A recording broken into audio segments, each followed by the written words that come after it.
r/NoSleep. Posted by u/MackMoyerAuthor. Mother makes me hunt the dark things before they can hunt me.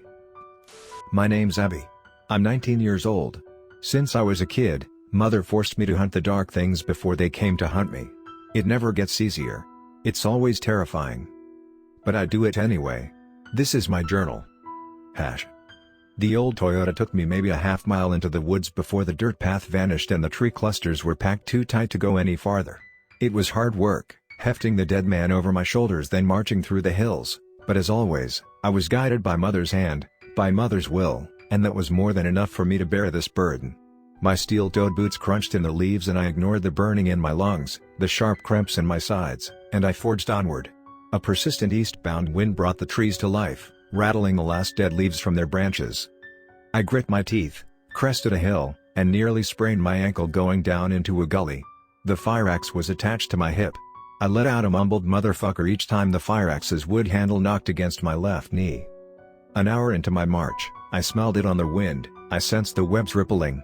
It smelled of ozone and rot and copper.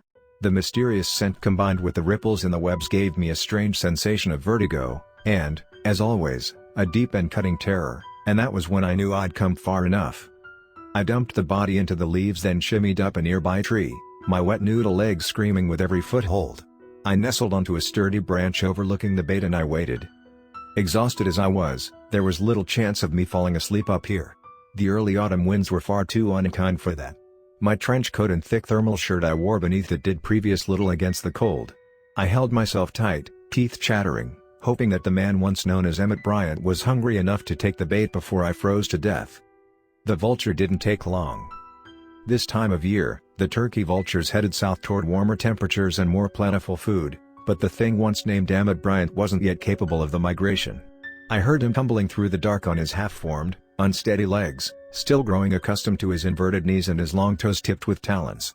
From here, the approaching creature almost resembled a bush, as his feathers were growing awkwardly, jutting out here and there from upper limbs that could, charitably, still be described as human. The vulture waddled up to the corpse. He pecked the corpse with his beak, glinting a pale white in the moonlight, a sharp hook of fused bone that had pushed through Emmett Bryant's face. Being within spitting distance of the vulture filled my bowels with dread.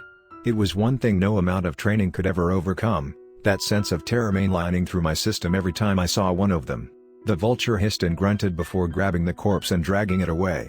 The carrion bird wasn't as far gone as I expected.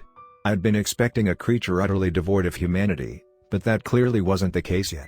Had the change been complete, I figured the vulture would have devoured the bait on the spot. I wondered how much of the old Emmett Bryant was left, something I almost always did when hunting down these creatures. Slowly, quietly, I descended the tree and followed the creature.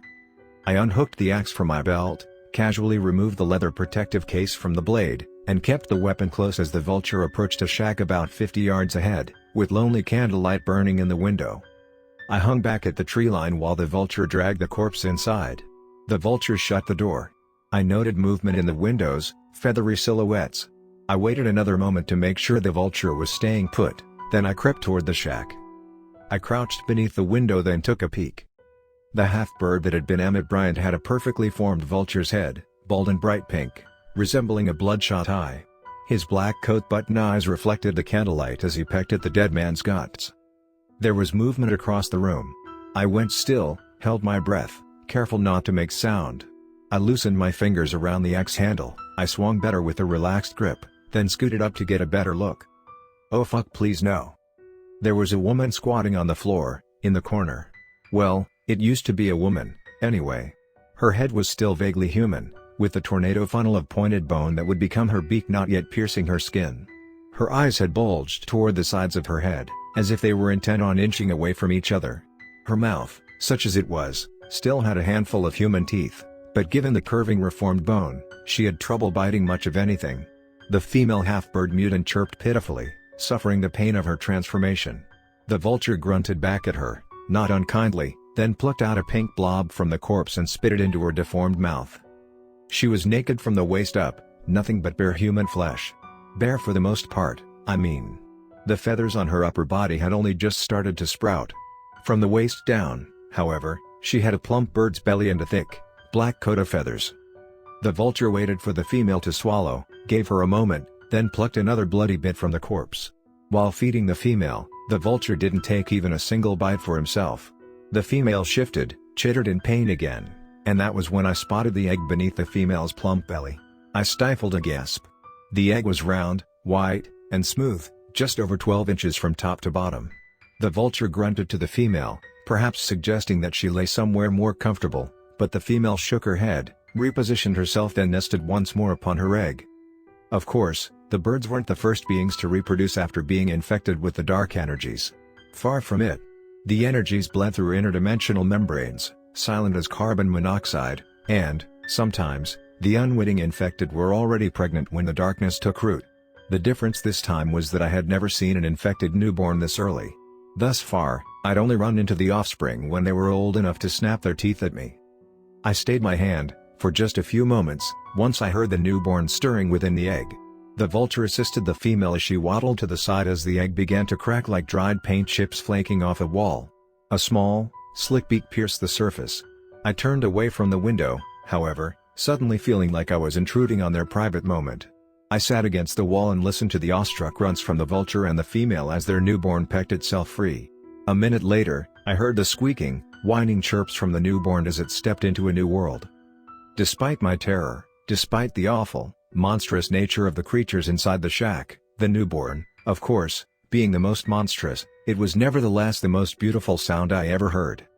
A light snow started to fall, tiny flakes dusting down from the clouds, and I rested my head against the wall. I was going to do my job, yes, but not quite yet. The birds that had once been human never asked for their fate, so I felt obliged to give them a moment with their newborn. I thought of my mother, of Peter, the semblance of a family waiting for me back home. The snow, growing more persistent, felt cool and refreshing coming down on my face. I was still holding my axe, but I almost didn't feel the weight of it or the smooth wooden surface of the handle in my palms.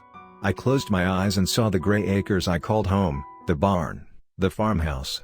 I saw Peter, back when he was younger, back when he first started poking around our property, before he drowned and came back again, so small and scrawny that his shoulders looked like a clothes hanger under his Optimus Prime t-shirt. "You can keep him," Mother would say sometime later. But I cannot say for how long. I wasn't sure when these memories become dreams. I only realized that I'd fallen asleep when I heard the sound of feet crunching in the newly fallen snow. I woke up still leaning against the shack, disoriented and shivering, wondering why a plague doctor clad in black was standing over me, head cocked quizzically to the side. Then I remembered where I was and what I was doing and reached for my axe, but by the time the vulture that had been Emmett Bryant had already thrust his beak just under my left shoulder like being stuck with a railroad spike. I screamed. I felt a vicious pinch inside my shoulder as the vulture bit at the meat inside me. His coat-button eyes flashed furiously as he grabbed hold of me with talons several inches long. He flapped his wings and dug his beak deeper into me, and I thought, this is it, this is how I die. And yet, this wasn't how I'd die. Time and again I faced off against ghastly monstrosities such as this vulture, such as his wife and newborn. No matter how gruesome or terrifying or dangerous they were, the fear these beasts aroused in me never came close to my fear of disappointing Mother, or what would happen to my mortal soul if I were to fail her. I choked down my fear, I choked down the pinching agony in my left shoulder. Shifting one steel-toed boot, I managed to kick the vulture off of me. His malformed legs wobbled and he fell into the snow, giving me enough time to get up to my feet and bring my axe to bear. Hurt and bleeding, I nevertheless raised my axe. "Let's try this again," I said to the vulture. Hash. My eyes were bruised, cradled by dark blue crescent moons.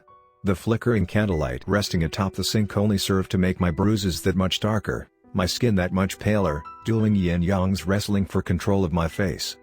There was a crosswise crack in the bathroom mirror, upper left corner to the lower right, a zigzag fissure that created a thin delineation between the inverted halves of my face.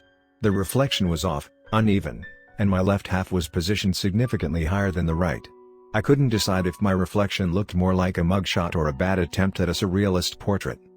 "Fuck," I said as I removed my trench coat and the black thermal beneath, soaked a shade darker from my wound.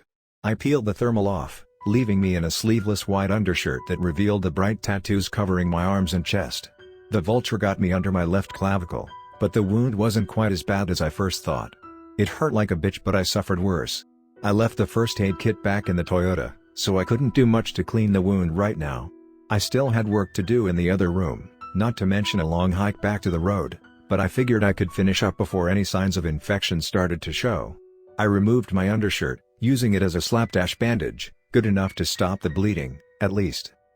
Dressed again, I walked to the grisly scene I left a few minutes back. The vulture and the female were on the floor with their severed heads placed neatly next to them. I only glimpsed the newborn briefly as I fought the parents. The newborn hadn't been a pleasant sight, it was fully infected with nothing human about it, but I couldn't bring myself to listen to the newborn as I finished it off. My swings were usually accurate, but there was always the chance that the first cut wouldn't do the trick. The screaming would have driven me insane. If the newborn had possessed any identifiable human traits at all, I might have spared it and suffered mother's wrath. Instead, I pressed a pillow against the little bird's face until it went limp. Once it was still and quiet, I finished it with my axe. When I was finished, I recited the words Mother taught me. My vocal cords tickled as they vibrated, echoing out through the ethereal webs that bound all arachnids, muted spider song that reverberated through dark nooks and cobwebbed crannies. Mother's little servants answered the call, descending upon the shack by the dozen. I stepped back out into the night as they skittered about the shack, through the cracks and up the walls, their legs working in unison with their spinnerets. I paused to inspect my axe, to make sure I'd wiped all the gore off the blade, and by the time I finished, the servants had already draped the shack in their silk. Before long, their crisscrossing silver threads would cocoon the small building completely, then reduce everything inside, organic and otherwise, into little more than piles of dust. So I started back through the trees, because I had miles to go before I reached the Toyota and the sun would be rising soon and already my wound was soaking through the bandage. Still, I couldn't keep myself from thinking about the newborn, mewling and chirping, the briefest life cut short by mother's iron will.